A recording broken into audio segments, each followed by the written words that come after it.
La revue annuelle est une décision de la conférence des chefs d'État et de gouvernement qui a été adoptée en 2013 et l'exercice a commencé en 2014. En fait, il s'agit de passer en revue les textes communautaires qui ont été adoptés par la commission de l'UEMOA et de voir aussi l'évolution des projets et programmes qui ont été implémentés dans le cadre du processus d'intégration au sein de l'UEMOA. Les éditions précédentes ont été, j'allais dire, des éditions assez édifiantes dans la mesure où elles nous ont permis déjà d'identifier les textes qui sont en difficulté, mais aussi de voir comment est-ce qu'au niveau du Sénégal, l'administration et les partenaires s'impliquent dans le processus d'intégration. Il faut juste rappeler que c'est un exercice qui se tient aussi bien au Sénégal que dans les autres États de l'Union, donc c'est une revue qui est annuelle.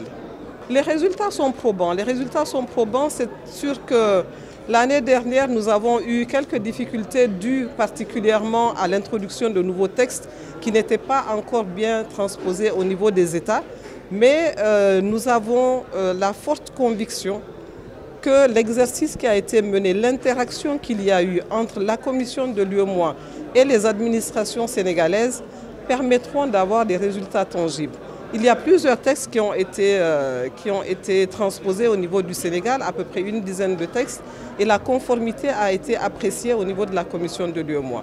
De même pour les programmes et projets, nous avons eu de réels résultats dans le cadre du suivi donc, de ces projets et de ces programmes communautaires. Les projets qui ont été introduits sont du domaine de la santé, ce sont aussi du domaine dans le cadre de la gouvernance économique.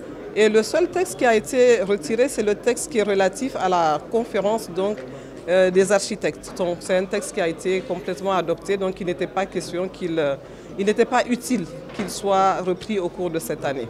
Les défis, comme vous le savez, les défis sont liés aux contraintes contemporaines, je dirais, parce que ce sont des défis qui sont beaucoup plus liés au processus d'une manière générale, mais aussi à une meilleure appropriation des textes au niveau des États.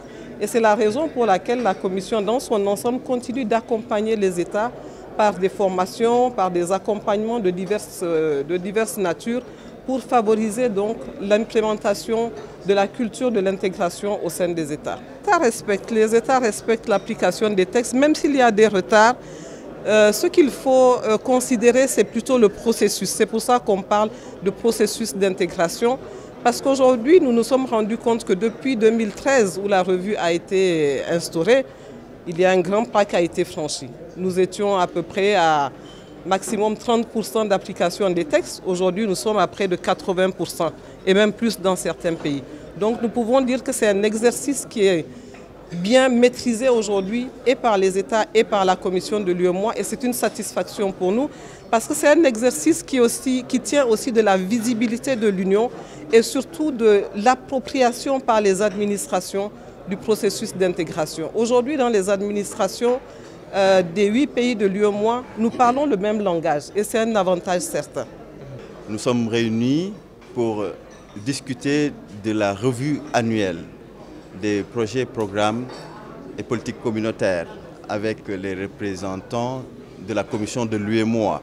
C'est un exercice annuel que nous tenons pour apprécier nos avancées et constater s'il y a eu des stagnations, des avancées, des reculs éventuels sur les politiques d'intégration. Alors c'est un exercice dynamique, pas statique. Donc nous nous réunissons avec les ministères sectoriels pour évaluer sur la base d'une grille qui a été convenue d'un commun accord, qui a été partagé. Donc les avancées du Sénégal, comme l'a rappelé Mme Kabo, Mme le représentant résident, c'est un exercice qui se fait également dans les 7 autres pays membres de l'UEMOA. Et pour rappeler un peu le processus, il y a des réunions sur des textes convenus, sur des secteurs tels que la santé, l'enseignement supérieur, etc., la culture. Donc les experts se réunissent avec les experts de l'UEMOA, bien sûr, pour convenir un peu de réformes à mettre en place afin qu'on ait les mêmes textes, les mêmes normes dans tous les pays membres de l'UEMOA. Et après cela, les ministères sectoriels se réunissent également sur ces textes pour échanger, procéder à des validations. C'est bien après cela que le Conseil des ministres de l'UEMOA s'est réuni pour l'adoption de ces textes qui ensuite doivent être intégrés dans l'ordonnancement juridique interne.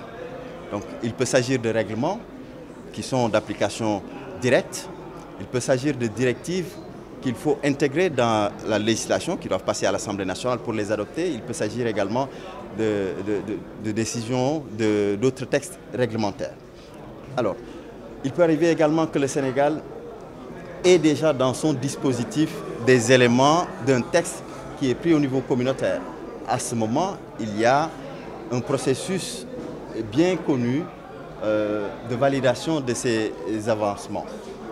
Il peut arriver également un autre cas dans lequel le Sénégal n'a pas encore intégré. Et dans ce cas, il faut intégrer ces changements-là, ces réformes, dans le dispositif juridique national. Donc voilà l'exercice auquel nous procédons. Cette année, nous avons apprécié 131 textes. Il y en a plus que l'année dernière. L'année dernière, nous avions 127 textes, 9 réformes. Cette année, nous en avons 131. Et puis, 7 réformes qu'il faudra apprécier. En 2022, nous avions eu un taux d'internalisation de 74,5%. Un an auparavant, en 2021, ce taux était à 76%, ce qui nous donnait une régression d'environ 1,6 point de pourcentage. Donc d'une année à une autre, il y a des évolutions qui peuvent avoir des explications variées. Je peux rappeler qu'à titre d'une certaine année, durant la Covid, il y a eu des difficultés d'internalisation de certains textes ou bien des retards d'internalisation. Donc tout cela peut expliquer des évolutions qu'il peut y avoir d'une année à une autre. Mais cette année particulièrement, nous avons bien travaillé avec les équipes de l'UEMOA et nous osons espérer qu'il y aura une évolution, une grande évolution en termes de progrès à ce niveau-là dans plusieurs domaines. À l'issue de cet exercice technique, les ministères sectoriels vont se réunir avec le président de la commission de l'UEMOA pour procéder à une validation politique. À la suite de cette validation politique, donc, la délégation de la revue va présenter les travaux à M. le Président de la République Macky Sall, qui ensuite sera informé de tout ce qui a été fait, tant au niveau du volet technique qu'au niveau du volet politique. Nous ne pouvons pas faire de projection à l'état actuel. Ce que nous pouvons dire, c'est qu'il y a eu des exercices, des simulations préalables qui nous ont permis, avec l'UEMOA, de voir que le Sénégal a fait un certain bond. À quel niveau il faudra attendre à la fin de l'exercice de revue pour pouvoir savoir quel est le taux de progression du Sénégal en termes d'internalisation des textes. Ce sont des textes qui visent à améliorer les conditions de vie des populations dans l'espace UEMOA, de consolider le marché commun. L'UEMOA, quand même, c'est l'occasion de rendre hommage quand même à l'UEMOA qui fait un travail excellent en termes de connexion entre pays membres de l'espace, en termes d'harmonisation des législations qui sont appliquées. Je peux donner l'exemple, par exemple, de la santé, où il y a des textes qui visent à faciliter l'implantation de certaines professions libérales dans tout l'espace de l'UEMOA. Voilà un peu le type d'exercice auquel nous procédons au sein de cette rencontre qui est annuelle.